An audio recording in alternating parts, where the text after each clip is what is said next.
pull the TBM out and drop it back in, and then another shaft at the other side. Much larger, much more expensive, much more disruptive to the public.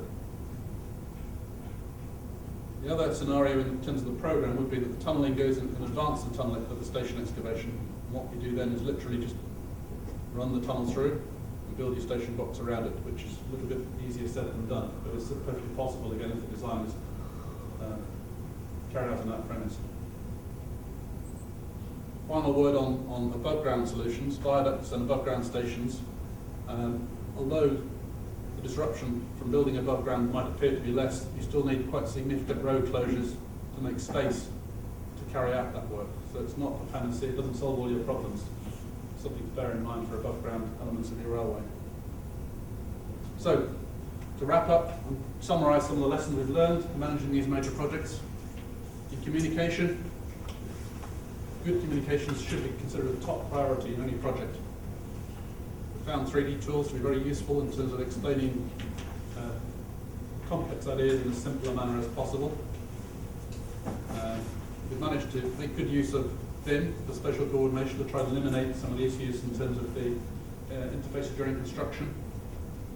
Change control, we've mentioned several times, being really critical to control costs and program on a job. For approvals, talk as early as possible. Measuring progress, use earned value if possible to get a yes or no type answer to any question about whether progress is satisfactory. We talked about optimizing designs using value engineering, allocation of risk in a procurement approach to make sure we understand what sort of level of risk we're happy with as a client organisation to take on board,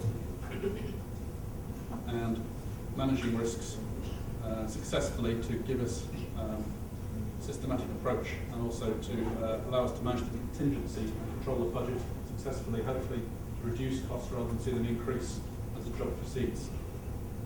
And finally, to make sure in planning a job that the construction methodology and sequence is clearly understood so that we can mitigate and minimise the impact on the public. And that's it. So if anybody has any questions, I'll be very happy to take them. Thank you, distinguished guests. Thank you very much. My name is Douglas McCormick. I'm the Managing Director of Atkins Rail Business. But this afternoon I want to talk to you about the Olympics. Atkins are very proud to be the engineering sponsor for the Olympics, and I'm going to show you what we've done. We've taken London. London is a city that has more than 2,000 years of history, and we've done three things for the Olympics. We've taken the central zone, which is the historic part of London, Horse Guards Parade, Lord's Cricket Ground, Wimbledon, and we've made that into a theatre for the Games, and we've taken the river as the second part, and we've made that the second theatre for the Games.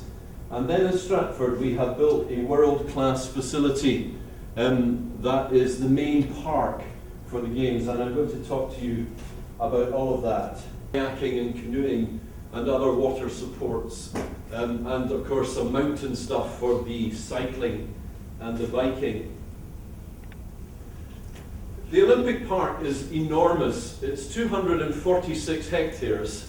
Now, to put that in context, that's about 500 football pitches. It's split into two. This northern half is a park. It's the largest park that's been built in Europe in 150 years. And in the southern half is where all the venues that are built for that particular event. If we want to get some kind of idea, if you know London at all, then the distance from here to here is about the distance from Marble Arch to London Bridge. And from here is from Euston or the BT Tower to the Millennium Wheel on the River Thames. It's an enormous piece of ground. And we have reclaimed all of that, and I'll show you what we've done. Atkins have worked for two parties in organising the Games. So the Olympic Delivery Authority is the organisation that will put in legacy type contracts. So when the Games are over, everything that the ODA have done is left for the communities as a permanent legacy, as a heritage, that becomes part of that community's life. It is permanent. It's like building the theatre. And London Organising Committee, or LOCOG does everything that is temporary. So if ODA build the theatre, LOCOG put on the show. And we've worked for both of those organisations. The ODA is a public funded body, paid for by government, has all sorts of government regulation and approval and procurement rules, quite a complex client. LOCOG is all about sponsorship, private money, it's about media and ticketing, about merchandise, and when it's all over, LOCOG will disappear forever and never be seen again, unless we win the next Olympic Games, which we probably won't in my lifetime, if we ever do again. So let me talk first of all about what we did for ODA. We took a site that, we took a strategic program, and basically this program, very simply, is we took 2 years to plan what we were going to do. And then we took 3 years to build everything that we had planned. And at the end, we have about a year to hand it all back to the communities. So strategic program, 2 years of preparation and design, 3 years of doing, and 1 year of finishing it all off. And largely what we did was take a very contaminated piece of land and clean it. And so we had a site that was full of old railway yards. It was full of tips, i.e. it was where all the rubbish had been dumped over centuries. There was a paint factory, very toxic, because in those days we manufactured paint with lead. Lead is no longer an acceptable product in paint. We used to make war bomber instruments on this site, so there was all sorts of bombing paraphernalia in the ground. And on top of that, if that wasn't bad enough, then we had ammonia as an emission from the ground. Not a nice place. And so we started to look at how do we deal with contamination? How do we then give the site for occupation?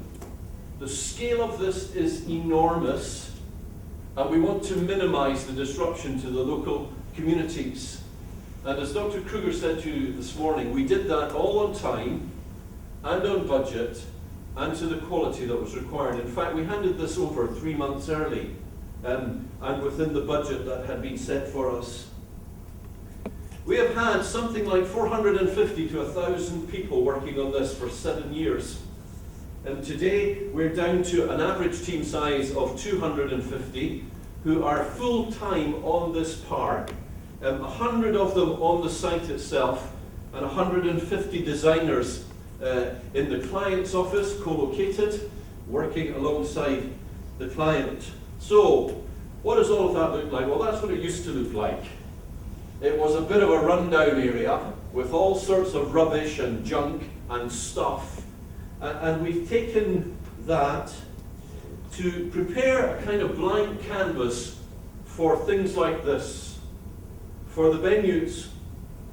So you have the main stadium here, designed by HOK Sport and Bureau Happold Engineering, built by Sir Robert McAlpine and Company. This wee building up the back here is the media centre, built on a design and build basis by Carillion. The velodrome for the cycling over here was a Hopkins architecture, and the aqua centre here, designed by Zaha Hadid, built by Balfour Beatty. And all of that base, that canvas on which these were put, was done by us. We spent £500 million making the site ready. We managed the enabling works. We designed everything that was required so that these other people could simply plonk their buildings on the site that we had prepared. We're very proud because Martin Lass, who is our project manager for the preparation of the site, he was awarded Member of the British Empire Medal by Her Majesty the Queen in the Queen's Birthday Honours List this year for his contribution. And we're very delighted that the man who actually got his hands dirty and was on the site and did this has been honoured in that way by the Queen. So we've gone from this kind of blank canvas to this kind of place where they then built the main arena. 3 months early. We've taken all of the infrastructure, and in the North Park, we've done all of the bridges and all of the roads, all of the utilities. And what we did was we took a team of 70 people and we put them in the client organisation, so that in that organisation you couldn't tell who was our people and who was the client people, just one team integrated to deliver. And that's been hugely successful. No them and us, no it was somebody else's fault, just wholly accountable to make sure that as an integrated team, we delivered the infrastructure for the project. And I'll show you some of the pictures for that. 8 kilometres of roads, 4 kilometres of secondary roads, something like 43 bridges, all sorts of things, all done in a very tight time scale. And of course you know that the UK, it rains in the UK, occasionally it rains in the UK. Actually it's raining so hard that the Financial Times this morning says there's a risk that attendances at the games will generate less revenue than the market expects. But we've put in all sorts of things to make sure that flooding is not an issue. And we've dealt with utilities and pumping stations and all sorts of things. We've installed something like 6,000 kilometres of pipes, 22,000 metres of ducts, and we built 2 energy centres, one in the Olympic Park and one in Stratford City. And the end result is that we've created something that looks like that today. Atkins has done the largest venue. The park is the largest venue for the Olympic Games. And we've also had to deal with the fact that the river runs through this, and you have to manage the water, and some very specialist things that have been done around the ecology and the sustainability of the site. And I'll explain a little of that. So what we've done here is, this is the site, 246 hectares. It's been contaminated with over 200 years of industry. And we've done all sorts of analysis, something around 3,000 boreholes drilled, looking at the science of what's here and what do we do about it, so that we can create a ground model and we can work out what we're going to do with this. And what we decided to do was we were going to dig it all out, and we were going to through the dirt by hand, and we were going to reuse as much of everything as we possibly could. Very complex logistics in that. We had a full-time medical team on site. We produced a RAG status indexation, so if it was green, you could shovel it with your hands if you wanted, no harm. If it was amber, there was a safety case and a management around how you would deal with the material. If it was red, then we had people in spacesuits dealing with it in very specialist sorts of ways. The other thing that actually was very good about this, in the ecology and coir matting, we were able to introduce SMEs into the project. Atkins is a large company. One of the things in economies that is very important, and I suspect is important, is how do you get small to medium enterprise business involved? Well, we got specialist green companies involved in this. We are, I'll show you a video at the end, we are in the United Kingdom very paranoid about wildlife. And so for example, if I take the great crested newt, if you stand on a great crested park that is just simply quite stunning. And so here's a picture, and I'll show you in the video. This is people literally hand sifting the dirt. And we moved 2 million cubic meters of dirt. We dealt with something like 500,000 tons of demolition material. We reused 97% of all of that. And in so doing, we created new standards and new design requirements. We rewrote some of the ways that you manage in a sustainable way, in a green environment, how you deliver these things. And so you get an interface between the temporary and the permanent. So this walkway here, this is a temporary feature to cope with the volume of people that will enter the park. The park is a permanent feature for East London. East London, I suppose, would be one of the most run-down parts of London. It's not the place you would take the kids for a stroll in an evening. And we've regenerated that and advanced the regeneration of East London by 10 years. So that after the games are over, what they're going to be left with is still a bridge. And where the temporary was is permanent ecological parkland.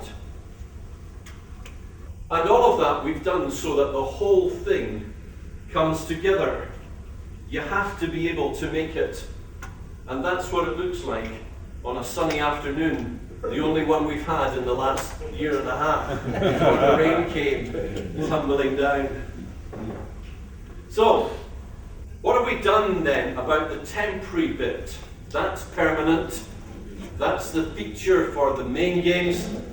But there are 130 temporary venues, and let me just talk for 2 or 3 minutes about what we've done for that. Again, a strategic programme. And we've spent 2 years specifying and designing what needed to be done. We then spent 3 years buying it. This is like buying a Meccano kit. I don't know if you ever had Meccano when you were a child and you bolted all the bits together and you made things, or Lego. That's what this is like. It's like buying Lego and then putting it all together. And we spent a year putting it together. Now, what we've done with all of these venues I'm about to show you is we have put them together.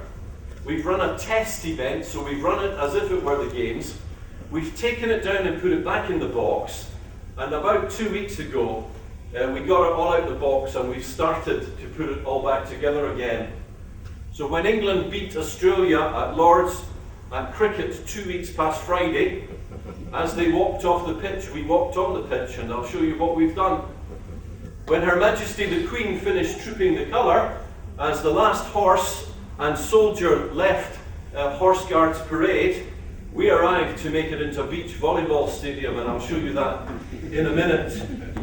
And we've designed this and specified this, we've done the assurance and acceptance management, and we have supervised and made sure that this is absolutely correct. This is UK PLC absolutely at its best, and the eyes of the world are on what we've done. So we've talked about the Olympic Park, and I'm going to talk a bit about the Central Zone and the River Zone. This is Horse Guards Parade. 5,000 cubic metres of sand, 360 lorry loads, and the logistics of getting 360 lorries through London would be the same as the logistics of getting them through Kuala Lumpur. Not the easiest thing to do. We might need to borrow the nice SPAD car that we had yesterday for the bus with some flashing blue lights to make this happen. But what a fantastic backdrop. This is Horse Guards Parade. You can see the various buildings of Whitehall. This is the back of Whitehall. You can see the Millennium Wheel. And in the centre and heart of historic London, young ladies in skimpy bikinis are going to be playing beach ball, which is just really quite fun. Only the British could have imagined the ability to do that. Really quite stunning. Uwe talked about Greenwich Park. Greenwich Park is a World Heritage Site, which means that you just can't do anything to the existing environment. You have to build on top of it. And so we have built and designed this equestrian ring and the stadia so that the horses don't know that it's not real ground. And actually, that is quite something. 23,000 people, theatre, and we've started to do that. We've got 6 weeks to put that up. This is Lord's Cricket Ground. We've had 6 weeks to put in all of the stuff that needs to be done there, and they're going to be playing archery. I'm sure there are some of the old chaps in the cricket club think that's blasphemy. Instead of cricket, we're doing archery at Lord's, and we're on with that. This is the Excel Centre down in Docklands in the Thames. The Excel Centre is just a big warehouse that's used for exhibitions. It's enormous, and it's going to be the venue for the table tennis. Now, I don't know if any of you play table tennis, but a table tennis ball weighs almost nothing. And if you go like that, you can destroy an Olympic match.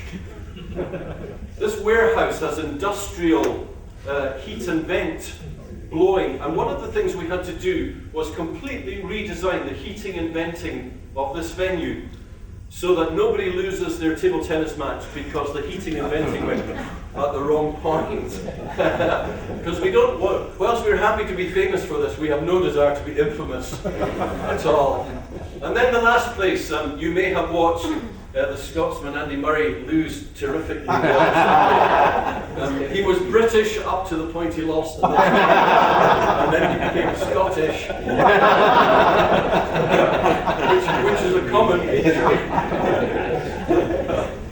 Well, you know, Wimbledon is used for tennis, and it's being used for tennis, so of course there's no problem. Actually, there's a real problem. When Wimbledon is being run, commentators sit in a commentary box, in a soundproof box, and they can chat away and have no impact on the game at all. For the Olympics, the commentators will sit in part of the banking. So you've got folk playing for their gold medal, and some chap from CNN's wittering on about how wonderful it all is, and it's, you know the umpire says, "Quiet, please."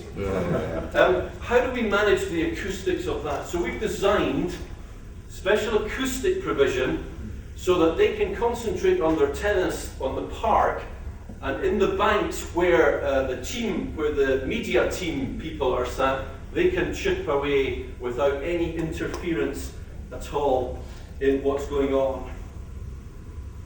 So we made a whole movie about this, and I thought I'd finish. It's 4 minutes long, and I thought I'd finish by showing you our whole movie, and then I'll take any questions if you have them. If not, I'll sit down and shut up. Thank you.